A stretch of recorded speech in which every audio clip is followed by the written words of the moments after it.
Hello friends, welcome to Taurus point.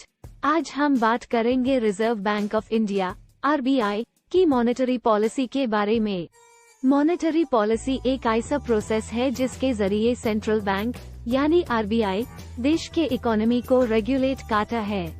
इस policy से कुछ important factors like inflation, economic growth और unemployment पर प्रभाव पड़ता है। आरबीआई का मॉनेटरी पॉलिसी के थ्रू उन्हें repo rate, reverse repo rate, CRR, cash reserve ratio और SLR, स्टैट्यूटरी लिक्विडिटी रेशियो जैसे टूल्स का उपयोग करके देश के बैंकिंग सिस्टम और फाइनेंशियल मार्केट पर कंट्रोल किया जाता है। रेपो रेट एक इंटरेस्ट रेट है जो आरबीआई कमर्शियल बैंक्स को देती है, जबकि रिवर्स रेपो रेट एक इंटरेस्ट रेट है जिसके माध्यम से कमर्शियल बैंक्स आरबीआई को पैसे डिपॉजिट करते हैं। CRR और SLR बैंक्स की लिक्विडिटी के लिए रिजर्व रखते हैं और ये आरबीआई द्वारा डिसाइड किए जाते हैं। इन सभी टूल्स की मदद से आरबीआई इकोनॉमी के ग्रोथ, इन्फ्लेशन और अनएम्प्लॉयमेंट को कंट्रोल करता है। अगर इकोनॉमी स्लो हो रही है और अनएम्प्लॉयमेंट बढ़ रहा है तो आरबीआई रेपो रेट को कम करके बैंक्स को सस्ती लोन देने के लिए प्रोत्साहित करता है।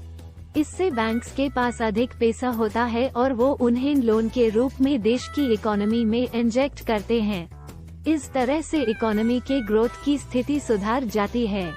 साथ ही अगर इन्फ्लेशन की स्थिति खराब हो रही है तो आरबीआई रेपो रेट को बढ़ाकर बैंक्स से लोन लेने के लिए अधिक दाम लगाता है। इससे बैंक्स के पास कम पैसा होता है और वो लोन देने की जगह डिपॉजिट करने में विश्वास करते हैं। इससे देश की इकोनॉमी में पैसा कम हो जाता है और इससे इन्फ्लेशन की स्थिति पर असर पड़ता है। इन सभी फैक्टर्स के अलावा आरबीआई के पास और भी टूल्स होते हैं जैसे ओपन मार्केट ऑपरेशंस और फॉरेक्स रिजर्व। इनका उपयोग करके आरबीआई इकोनॉमी को रेगुलेट करता है। तो दोस्तों, आज हमने आरबीआई की मॉनेटरी पॉलिसी के बारे में बात की है। इस पॉलिसी के थ्रू आरबीआई देश की इकोनॉमी को रेगुलेट करता है और ग्रोथ, इन्फ्लेशन और अनएम्प्लॉयमेंट को कंट्रोल करता है। उम्मीद है कि आपको यह वीडियो पसंद आया होगा। सब्सक्राइब करें और इन्फॉर्मेटिव